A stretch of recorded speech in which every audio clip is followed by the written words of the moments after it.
I looked up some information on what abusers tell their victims to make them stay, and it was Jehovah's Witnesses 101, basically. It's all the stuff that the governing body does to convince Jehovah's Witnesses that they have the truth.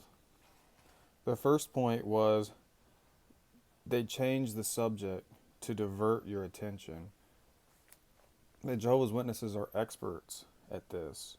You might bring up a good point like the scriptures say that we should worship Jesus, and they will divert your attention by completely talking about something else, like why it's important to worship Jehovah. They never deny the fact that the Bible also says to worship Jesus. They'll just divert over to why you should worship Jehovah. Okay, but what about this Jesus subject? And they'll just divert and divert. The second point was they'll drone on and on, repeating the same points until you get exhausted, so you just agree to get them to stop.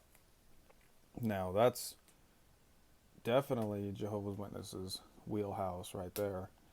The meetings, if you ever been to a Jehovah's Witness meeting, you're going to hear the same information week after week after week.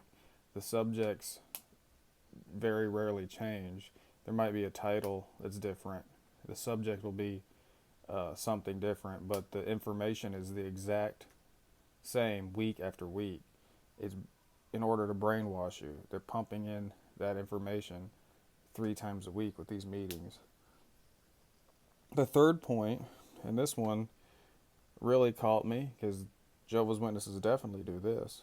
They redefine words to get them to mean what they want them to mean. I mean, need I say more about that? The Jehovah's Witnesses use all kinds of terms to make them to make them mean something completely different. I mean, they call themselves the truth. So you have people walking around saying that they're in the truth.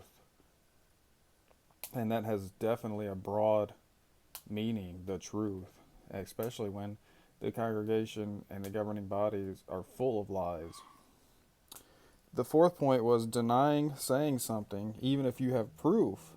They will deny that they didn't mean that when they obviously did. Now remember, these are points that abusers use on their victims, but this is exactly what the organization does. You might say, well, in 1975, you guys said that that was going to be the end. Or you guys said it was going to be the end in 1914. And you can prove it to them by showing them material, and they will be experts at telling you that that's not what they meant when they clearly meant that. And then the fifth point would be telling you that you are nothing without them. Well, that's something they definitely do as well. They use the scripture of where Jesus told his disciples, are you going to leave me too? And they said, where else will we go? Well, they take that verse and totally twist it to make people guilted into staying in the organization, because where else are you going to go? There's nothing out there for you.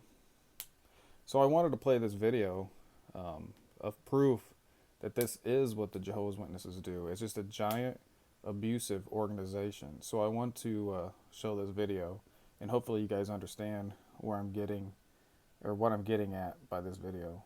It is true that Satan, the demons, and this world are against you. Jehovah loves you very much. The governing body loves you very much. The elders love you very much. Your Christian parents love you very much. And these ones will tell you the truth, even though at times it may not be what you want to hear.